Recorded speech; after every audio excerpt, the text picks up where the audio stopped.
Mohit, who is Senior Solution Architect, and he would be answering your questions in the Q&A section. And if the time is there, then in the end also he would be taking your questions. Now, some housekeeping tips before we get started. So this webinar is being recorded. The recording will be shared to everyone after the call. All the participants are muted since this is webinar. And then if you have any questions during the session or at the end of the session, you can use the Q&A box, right? We prefer using the Q&A box because it's easy for us to actually, capture the questions and answer those. So it's a request, use the Q&A box. And in the end, we would also have a survey. So request you all to participate in that survey. This would help us to improve, in future webinars that we would be doing. In terms of agenda, we'll first talk about the document model, the benefits of document model, how the developers are utilizing document model in, modernizing their applications. Then we will deep dive into MongoDB query API. We'll see different aspects of query API, how efficiently you can run the queries in MongoDB. Then we'll look some of the programming languages drivers that MongoDB provides and how they are integrated with the query API. And finally, I also have certain demos for you that would help us to better understand the query functionality that MongoDB presents. Let's get started. Now, let's say you are a developer and you have an idea of an app that you want to build out, right? You have already built some wireframes and quick mock-up of the design, and now you are ready and excited to start the coding.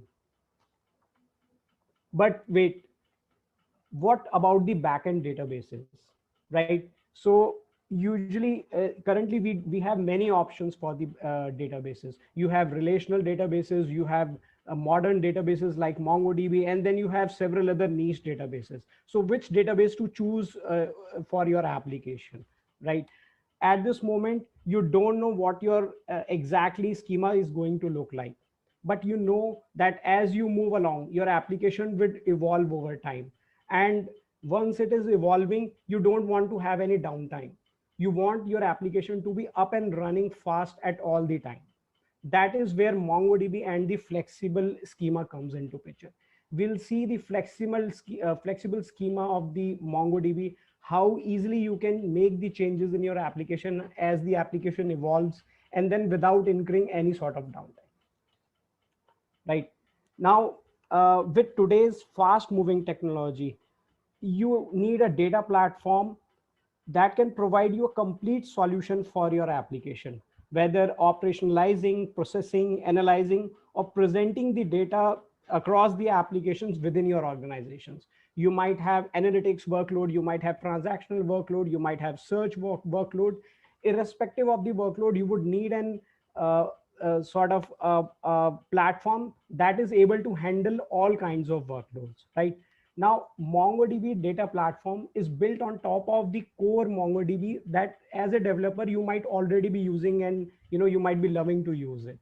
What we have done is, on top of the core database, we have built an entire platform that helps you to seamlessly work with data wherever your apps and users are.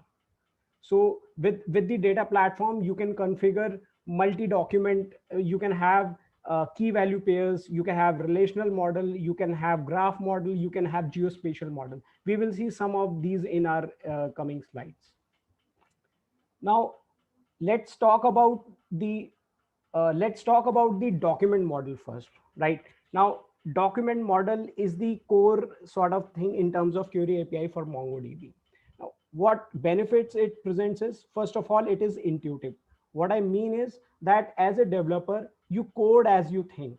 So there is no ORM layer in between. There is no object relational mapping. The objects in your application are directly mapped to the objects in your databases.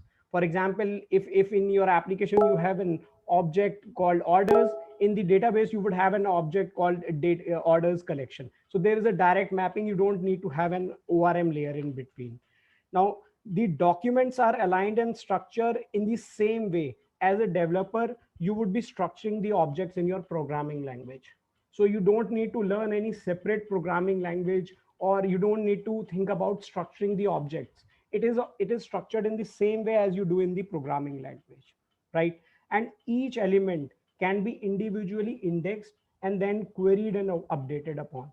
For example, document model presents you with array of objects, and it also presents you with sub documents. You can use a combination of arrays of sub documents also.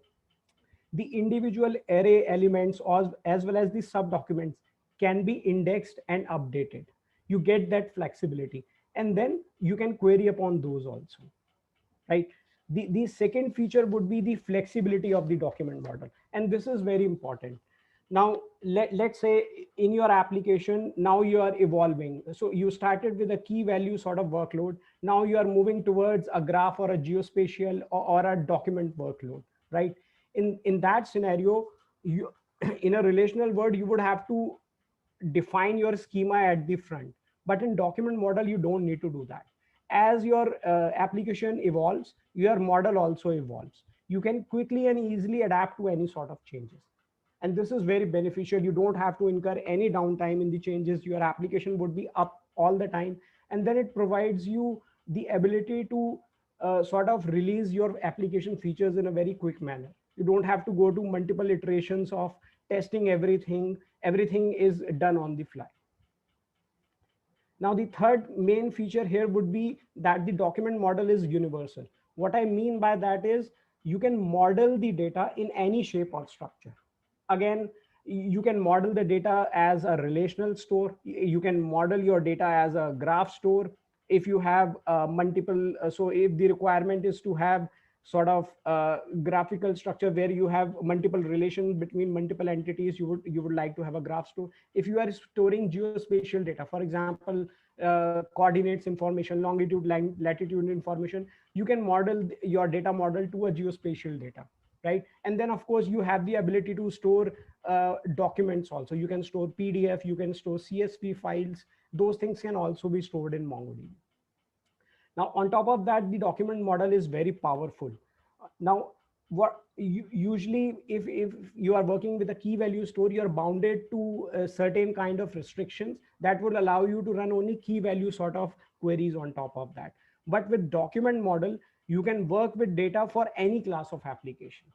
The query functionality that is being provided is sort of universal, and you can work with any class of application, whether it is transactional, whether it is operational, or whether the application is totally analytical. So you have that sort of flexibility.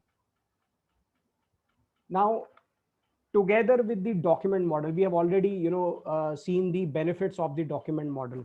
Together with the document model and the MongoDB query API, right, you can actually innovate in building your application, whether your application is transactional, operational, or analytical.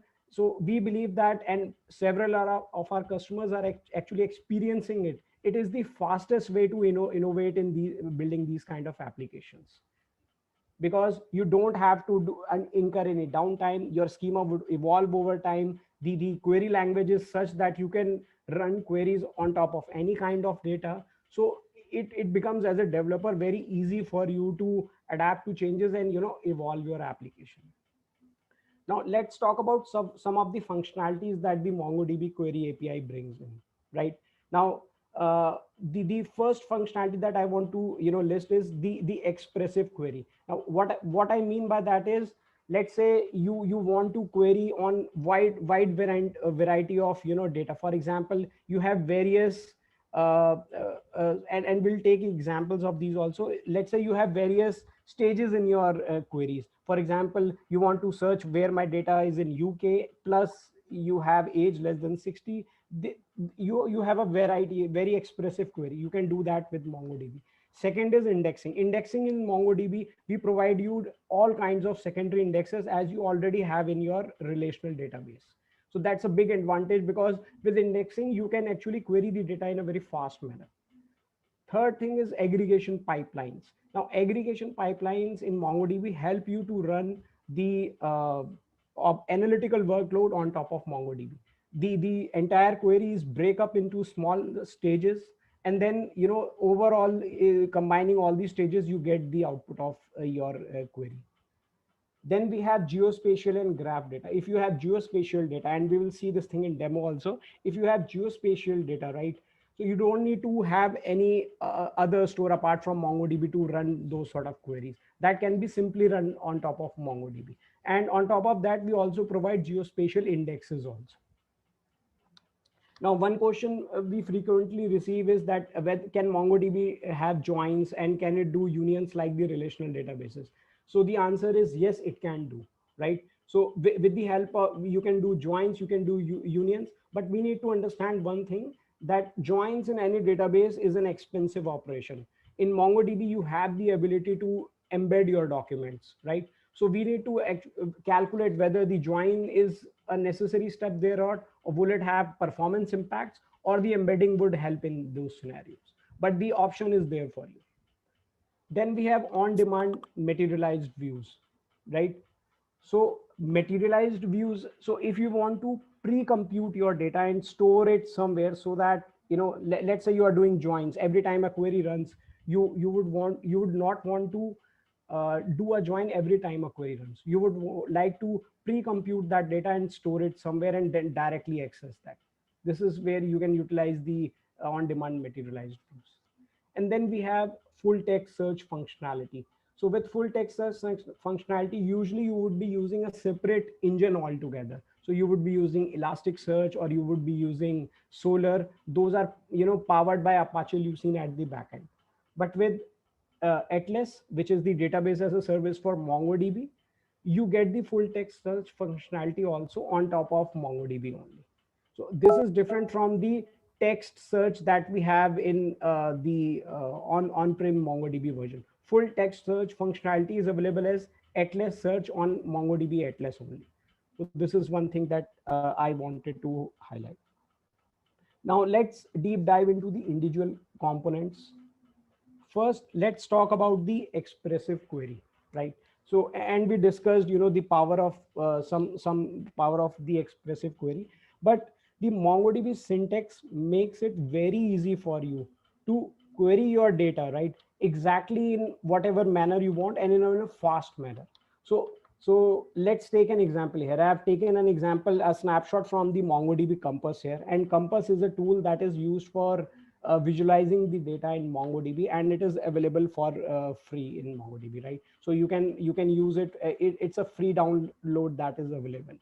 So let's say there is an example that there is an orders collection, and you want to find out all the sort of orders with a particular customer ID, and all for a UK region, right? So you can see different options are available here in the filtering, as well as projecting the sort filters and the collation in the Compass that are available. So what I'm simply doing is, I am here, so filtering for where the country is United Kingdom, and where I'm specifying a particular customer ID, right?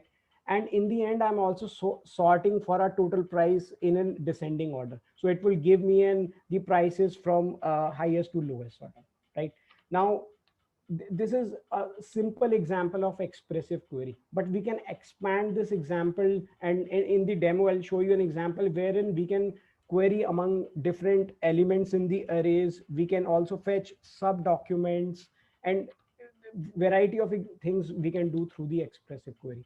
But one key thing again to highlight here is there are two things. So one is expressive query, and another is the aggregation pipelines. If you are trying to do a complex queries like analytical queries, right, then the aggregation, the pipeline builder would be a best solution for you, and we'll come to that. Now, the second thing that I want to highlight about is around the indexing piece. Now, indexing is very important in MongoDB, right? Now, so we provide you all the kinds of index that you can have currently in relational databases. So fully featured and robust as RDBMS indexes, and they are available as the secondary index in MongoDB. Just taking few examples for the indexes, right? Some of the examples will be multi-key indexes. For example, if you want to do indexing on array elements, you can use multi-key indexes. For example, another example would be if you have geospatial data. For example, you want to search for, you have a data for a restaurant, and you want to search, like, give me all the restaurants which are near to this particular area, right? You want to do a geospatial query. So 2D sphere and 2D indexes are available in MongoDB. Then we have partial indexes, right? For example, again, coming to the restaurant example, let's say you have 1 million documents in your collection, and you are only concerned about the documents where the average rating for the restaurant is greater than 3.5 stars, right?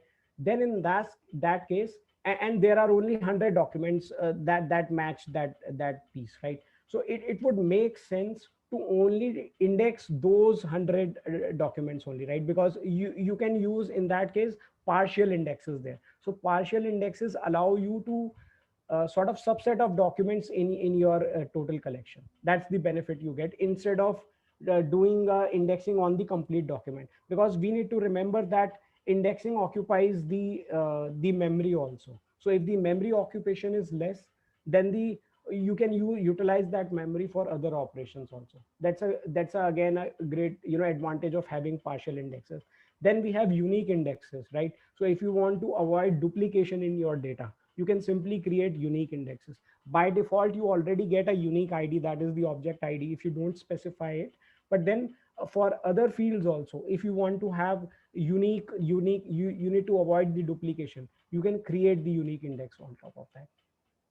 Now, one question that I usually receive is around the case, how to run case insensitive queries on top of that. For example, you might be storing the text in your database as a lowercase, and now that the query contains the uppercase, right? Now, usually what we suggest is that store the data in the same way as you are querying it, but then you can create the case insensitive index also. You can use the text search index for this kinds of use case, right? And then there are many more indexes. We have all the variety of indexes that you have relational word that you can get in MongoDB, and this is a big advantage.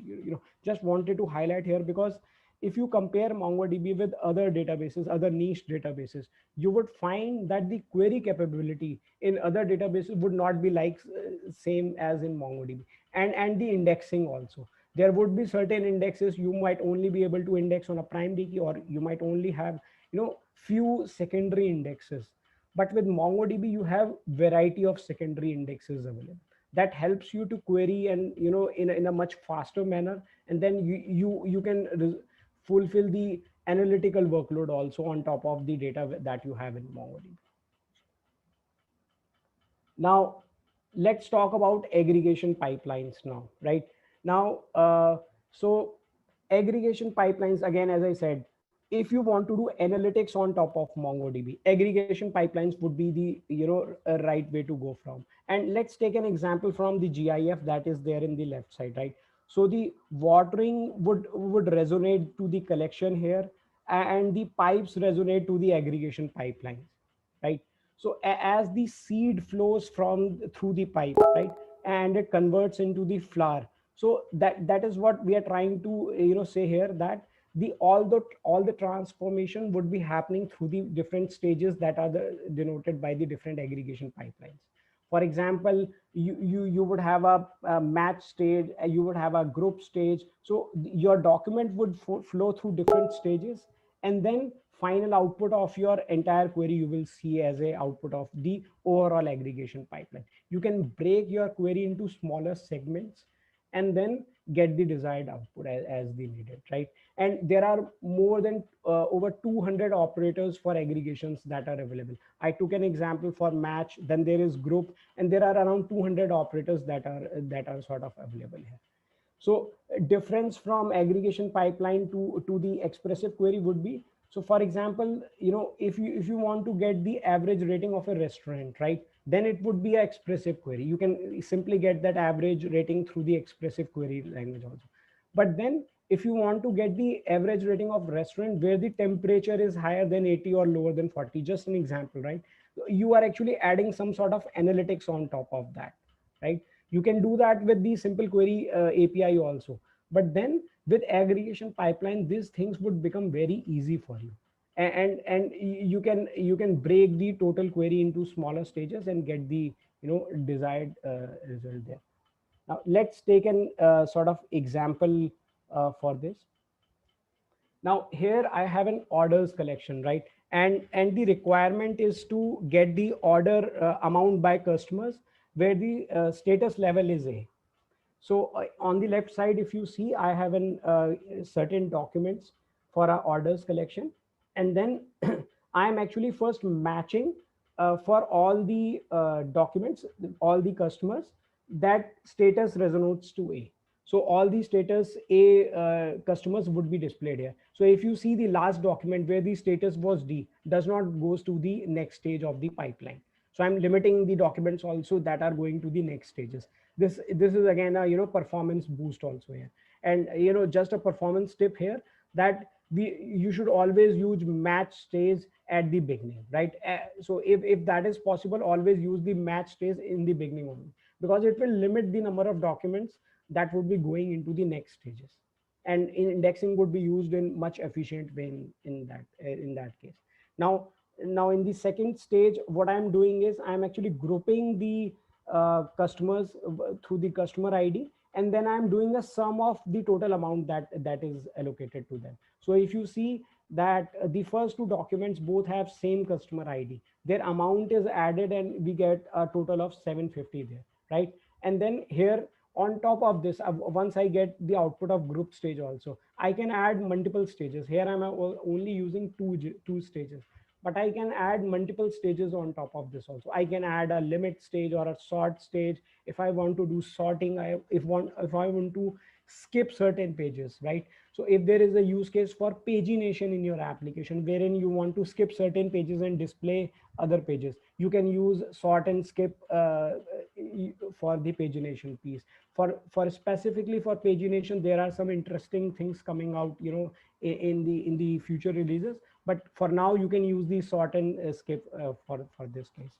Now this was a small implementation of aggregation pipeline where we did run the aggregation on a single collection only, right? So we did not did any join here. We did not use any join. I would cover the join part in the demo, but then just to give you an example, so if the requirement is to do a join, if you have two customers, for example, you have orders and inventory collection, right? And you want to do a join between those, you can use $lookup as a stage there. And then if the requirement is to do recursive join, so if you have a recursive join requirement in your application, you can also do $graph lookup. So again, just again comparison with the relational word here, but then in terms of query functionality also, you are able to perform anything what the relational word is able to do, but in a more efficient way. You are breaking the overall query into smaller parts and then running your app, the overall query, right? And the best thing about the aggregation is that it is very simple to implement in your application code, and it returns the result as native sort of data types in your chosen language, which allows your app to act on it without any transformation code. So you don't need to write any separate transformation code. We have customers who are using the aggregation pipelines for as an ETL for them. All the transformations they are doing using the aggregation pipelines itself. So very powerful feature to have. You can run all sort of analytics using these aggregation pipelines, and then it actually is a very simple way of running your complex queries also. Now the next thing is around the geospatial data, right? Now MongoDB supports the query operations for geospatial data. So I already talked about we can create the 2D sphere index. We can create a 2D index on top of your data. You can store the data in MongoDB as a legacy coordinate pair. For example, you can store the coordinates longitude, latitude, or a simple coordinates field, right? But you can also store the objects as GeoJSON objects. Again, very powerful feature. Once you store the objects as GeoJSON, then it gives you flexibility to run different kinds of queries on top of that, which the MongoDB query API provides. So an example would be that, show me all Airbnb listings that are near a certain area in a certain city, right? So if you want to think of doing these kind of queries, then, and you want to visualize the data also. So visualization of data is also possible through the MongoDB Compass, which we will see in our demo. So then, the MongoDB provides you that functionality for doing so. And many of our customers are using the geospatial, for example, if you have IoT use case, you want to track, and you have fitted the IoT device in certain vehicles. You want to track where the vehicle is, if the vehicle goes down regularly, what area the vehicle goes down frequently. If you want to visualize that sort of data, right, you can use the geospatial queries that are available. There are different geospatial operators are available. Like we talked about the aggregation operators, we also have geospatial operators. For example, geo within, geo intersect, and there are a couple of more operators that are available, right? Using these operators, you can actually run complex queries, geospatial queries on top of your data in MongoDB, right? So this was around the geospatial part. Now, again, we discussed about joins and union. So joins are possible in MongoDB, but then just to, again, put emphasis on it, you can do join, but joins, we do not recommend doing joins on MongoDB. The reason being is that MongoDB is a memory optimized database, right? So for that, we recommend you to embed the documents if it is possible. If that's not possible, of course, you have the ability to run join. And then there are other options also to improve the performance with the join. For example, if you use the dollar lookup that is used for join, and then use the union with operator also. So the union with operator, what it would do is, it would actually combine the result from, put the result from the different joins that you have done into a single collection. Now, what benefit it gives you is, you have a single place to read and write data, right? So in a join, you would be doing join every time you need to touch upon multiple collections. But if you are using union with, you would have a single place. You would just be duplicating your data, but then you would have a single place to read and write the data. The documents could be accessed in a single database operation. You don't need to do multiple database operations. The operation would be totally atomic. It would be atomic in a join also. We have certain driver options that are available. But then if you follow the union with, you can actually optimize your performance, because your data would be in a single place. So that's the benefit that you get. And then an example would be that, let's say you have an orders collection and a product collection, right? And you want to generate a report where you want to get the school supply orders made for each product in a particular area. So in that case, you would have to do a join. You would have to touch two different collections, but then you can use union with and store it in a different collection altogether, and then fetch the document directly from the third collection. Of the query, the application, when it tries to fetch that data, it does not has to do any join. So gives you the ability to optimize your performance, and then you could meet your application SLA with respect to performance. A very powerful feature to have. Okay, so the next thing here is the on-demand materialized views, right? Now, if you want to pre-compute and store results for common analytic queries, right, you can do that using the $merge operator. What advantage that does it give you is, you can get very fast insights on top of your data.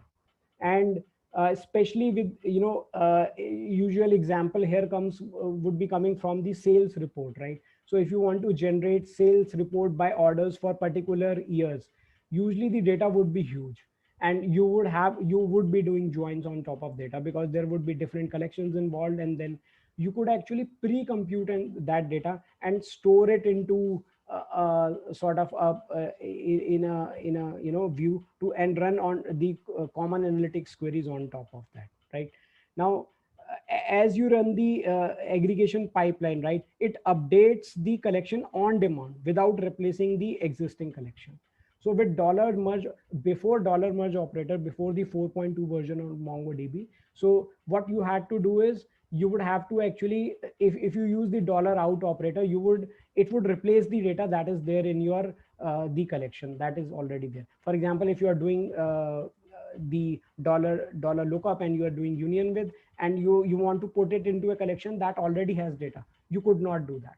But with dollar merge, that is available from 4.2 version in MongoDB, now you can add the data on top of a collection that is already having data. So you can merge the data instead of replacing, it would merge the data into your existing collection. Again, a very powerful feature to have. You can actually keep on merging for the different sales cycle, and you can use aggregation pipelines in combination with dollar merge and dollar join, the dollar lookup operator, to get these kinds of sales reports. Very efficient way actually of doing the operations. Now, this thing, the full text search functionality is a very interesting functionality, right? So usually as a developer or as a architect, what you would be doing is you would have your operational database, and then you would have your full text search database. You would be using Elasticsearch, Solr, Angolia. There are many search engines that are available. And these search engines, most of the search engines are powered by the Apache Lucene at the backend. Now, what we have done in Atlas, which is the DBAS service, database as a service for MongoDB, we have integrated the Apache Lucene with the Atlas. Now, your data is already there in Atlas, right, as a MongoDB database. On top of that, you just have to create a search index. You can define the whichever analyzer you want to do. There are custom analyzers that are available, right? And then all the functionalities of the full text search that you get with different search engines, you get similar functionality and performance with the data on top of MongoDB. You don't have to maintain two separate systems. You don't have to move the data from one system to another and actually run an ETL for the migration of data. Very easy to use and very efficient way of doing the full text searches on top of MongoDB. Right now, there is a slight difference in using the full text search. We have a dollar search operator in our aggregation pipeline, and that dollar search operator should be your first operator if you want to run a full text search query. This is important to understand, because if you are trying to use dollar search as a second or third operator, it would not allow you. So for using a full text search query, you should always use the dollar search operator at the beginning of the aggregation pipeline. After the dollar search operator, you can then have further operators. For example, then after search, you can have match, sort, limit. You can use any sort of operator on top of that. And another key thing again here is that the full text search functionality, that is the Atlas search that is available, is only from version 4.2 and above, and for the DBAS service, Atlas search only. It is not available for the on-prem version. Yeah. An example here would be, for example, if you want to search the all mentions of your application on Stack Overflow. So there would be different, and the index in full text search is different from the normal index. It is not normal B-tree index. It is an inverted index. So you index, you can have a dynamic index as well as the static index on top of your data. So with a dynamic index, all the fields within your collection would be indexed, and with the static index, you can actually choose whichever field you want to index upon, right? So again, a very useful feature. And throughout the different features that I am going through, you would see one common analogy here, right? That what we are implementing here within MongoDB is, we want you to see MongoDB is the entire stack, right? We don't want you to move data from MongoDB to any other database and do the text search there. We don't want you to do geospatial data in any other database. You can fulfill all kinds of workload within a single database. That's the main aim here. Now let's talk about the programming language drivers, right? Again, this is very important, because if you do not have experience with modern databases, you have been working on relational databases, a common fear among developers is, do I have to learn a completely new language once I sort of migrate to a modern database like MongoDB? How would the learning journey be? How would I evolve, right? These are the certain doubts that a developer has. Now with MongoDB, our main goal is to actually think about the developer productivity. and the document model, the MongoDB query API are all based on improving the productivity of the developer. Now, to further boost the developer productivity, right, what we have done is we have created the drivers in such a way that you can access the documents through idiomatic, native language drivers. Now, when I say native language drivers, what I mean is that MongoDB drivers are implemented as functions within the API of specific programming language. So if you are using Java, right, there might be several functions in Java that are there. So the API, the MongoDB API is inbuilt into the Java only. So as a Java function, you would get a insert feature or an update feature, or different functionalities for the MongoDB API. So you don't have to learn a completely new SQL like query. For example, if you are doing any other niche database, you would have to learn that particular language. But with MongoDB, since the integration is there with the language driver itself, and it is very native, right? So as a developer, if you are comfortable with Java, or if you are comfortable with Node.js, or if you are comfortable with C Sharp, within that language there are functions available to interact with MongoDB, right? And example would be, for example, if in MongoDB we usually have 3 node replica set, right? And if you want to by default you read from primary only, read and write from primary, but if you want to read from secondary also, so at the driver only there is a parameter called read preference that you can specify at the driver level only. So everything, and these drivers are smart drivers, so they understand the configuration of the MongoDB cluster, right? So this makes the journey of a developer very fast, right? The overall the application cycle is very fast, because again you don't have to learn new things, everything is already there in the same language. That is a very powerful feature to have. Now let's move towards the demo piece, right? Let me quickly go towards the demo, and I'll be covering few certain sections in the demo. Let me start with the CRUD section, and for the demo purpose I would be using the MongoDB Compass, which I already talked about. It is actually a visualization tool for MongoDB, right? Now this is how the Compass window looks like, right? You simply connect to Compass using your connection string, and your databases are displayed here, and then the collections within a databases are here.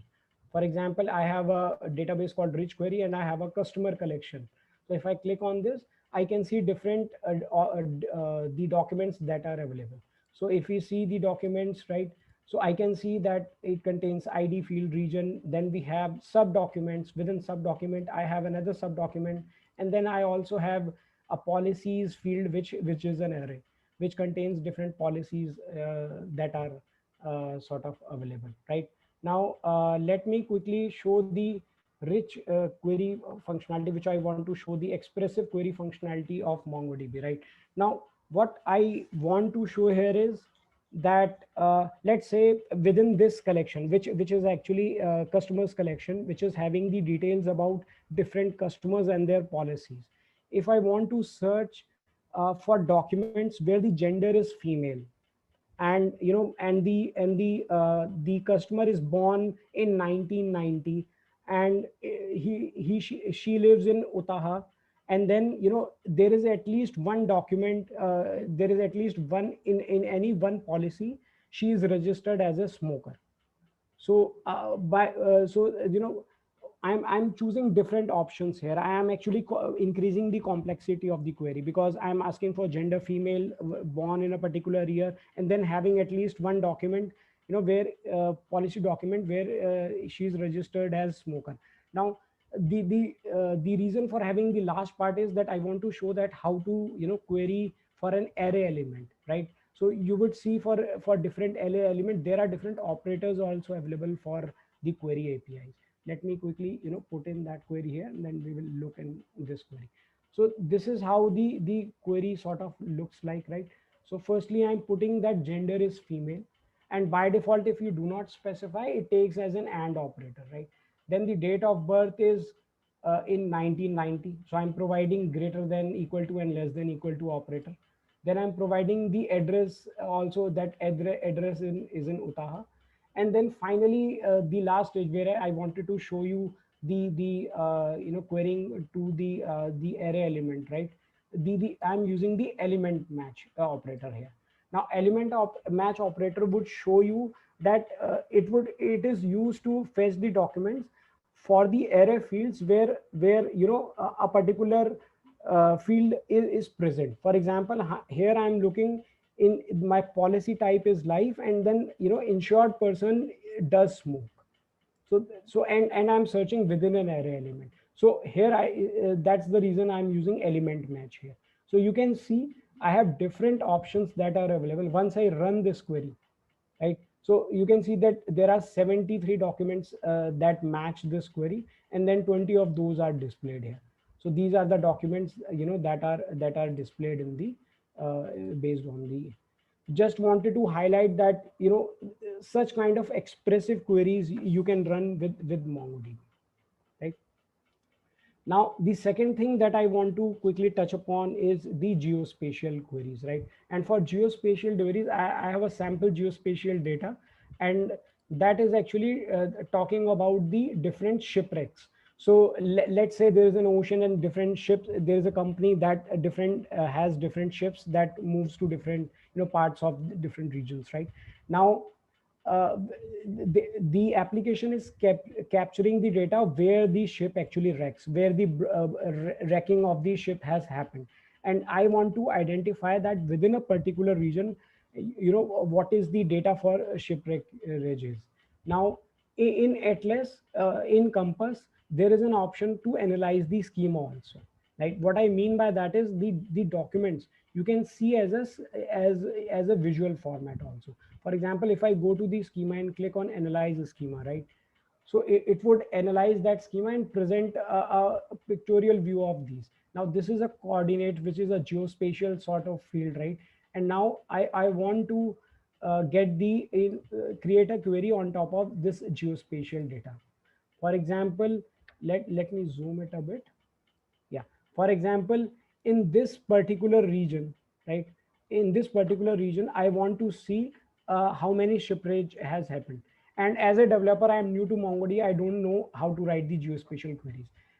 Let's see how Compass could help me, right? I can simply click on this icon, right? And create a center point. And then from that center point, let's say I have defined a radius of 628 kilometers here. It is showing me there. And now I want to see what are the shipwreckages that have happened in this particular radius. As I drop it, a query would automatically be populated here. You can see that it is using an operator of geo within. Since it is a sphere that I'm using, it has taken the center sphere operator, and then it is providing the center, longitude, latitude, and then the radius information, right? So the query is automatically built for you, and you can get the details about that the shipwreckage in this particular radius. Now, if you do not want to see from a center sphere perspective in a circle, let's say you have data across different spread across, not you don't want to see for a radius purpose. You can click this polygon also, and then you can create your own polygon. For example, you want to you can click different edges. Yeah, so I have now created a polygon, and now I have different edges available for this polygon, right? And now I want to get that query that is covering actually these shipwreckage. Now you see the query actually has changed, right? Now within I'm using the geometry operator, and then the it is not a sphere, it is now a polygon. And all the edges of my this polygon are now taken, the coordinates of all the edges are taken here.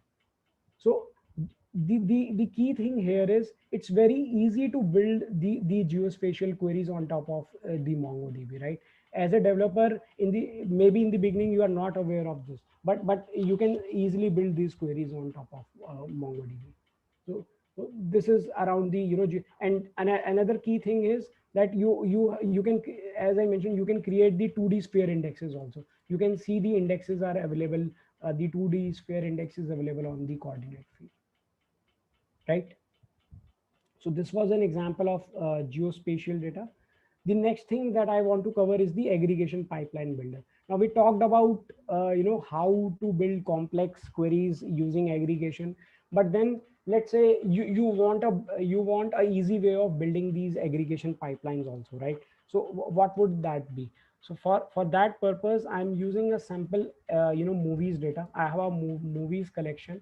It has details from different movies, what is the genre of movies, which is an array, then whether it has won any award, what was the release date, what is the IMDb rating for that. So this is the kind of data that I have, and I want to run a aggregation, I want to run aggregation on top of that. And you are an actually lazy developer. You don't want to write any aggregation query. You wanted a easy way of doing that. A easy way would be, you can actually build it using the pipeline builder. You can have your different stages here. You can add multiple stages here. For example, I already have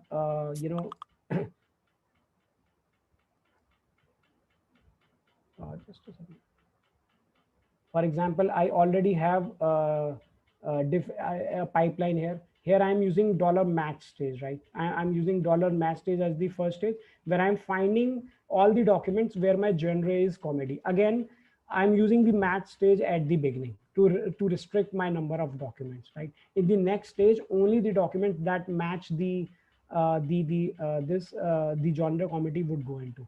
Now, second stage, I'm using an unwind. So unwind is basically used if you have an array of documents and you want to have the individual array documents as a separate document. For example, if you have an array of countries here, you have USA and India there, right? So you would then have two documents, one document with the country field as USA and the another document with country field as India.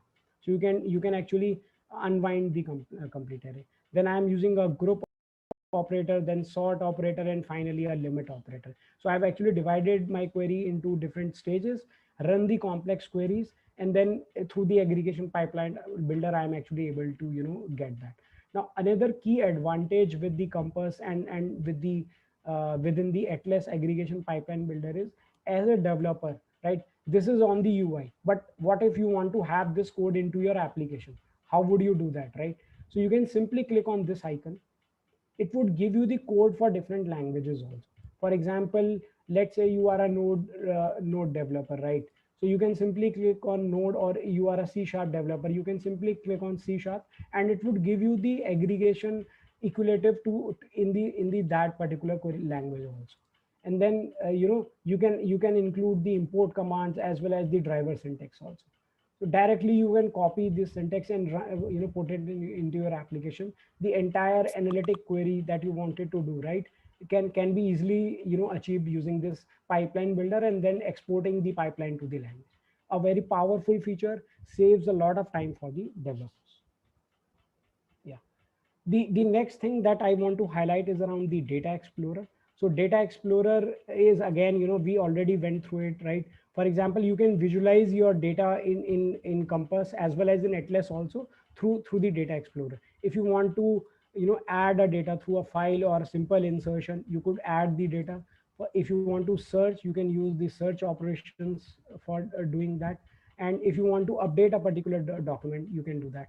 The ideal way of doing these CRUD operations is through the language drivers or using the shell. So in the Compass, you also have an option to run shell. You simply can create click in this the bottom part Mongo SS shell, and you are good to run those shell queries also, right? But if simple operations you want to run, you can run those also with the Compass also, right?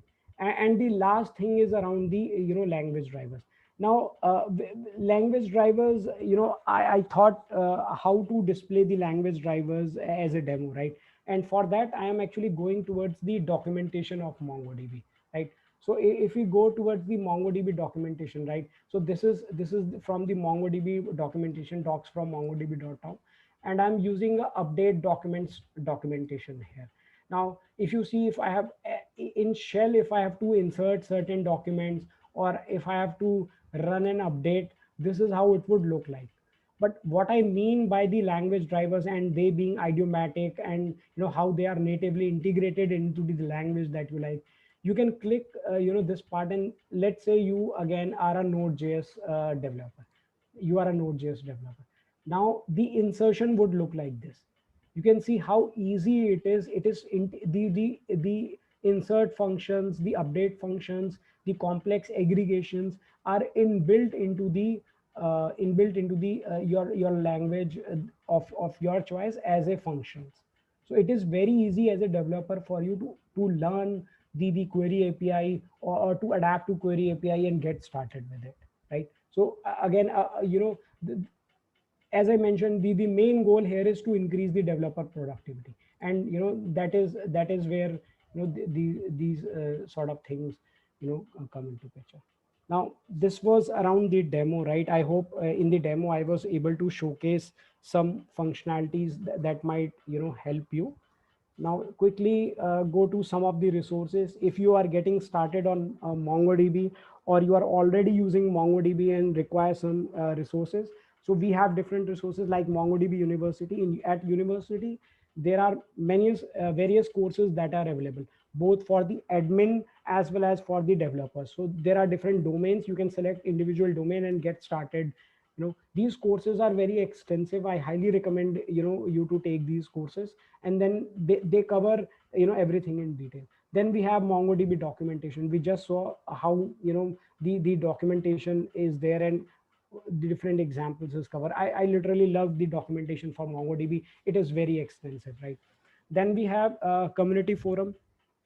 So as you might be aware, right, MongoDB is also available in an open source version, and our product team is highly engaged at the community also. So if you have any questions with respect to MongoDB, you can put in directly into the community forum, and you would expect to get the answers from the directly from the product team or through the community, in a timely fashion. And then the MongoDB.live. So .live is actually annual event that happens every year for MongoDB, right? And this is a global event that happens. This time again, due to the pandemic, it is fully virtual. So there would be various interactive workshops, technical sessions that would be happening. We would show you various trends from the different organizations. We would show you our success stories among different customers for different use cases. And then there would be ask me anything panels, wherein if you have anything with respect to data in your mind, right, you can put a question and you expect to get an answer. There are also certain brain activities, there are fun activities. So if you are using MongoDB or planning to use MongoDB, I highly recommend you to register for MongoDB.live. So the link is available with these slides. Once you receive these slides, you can actually register for this also.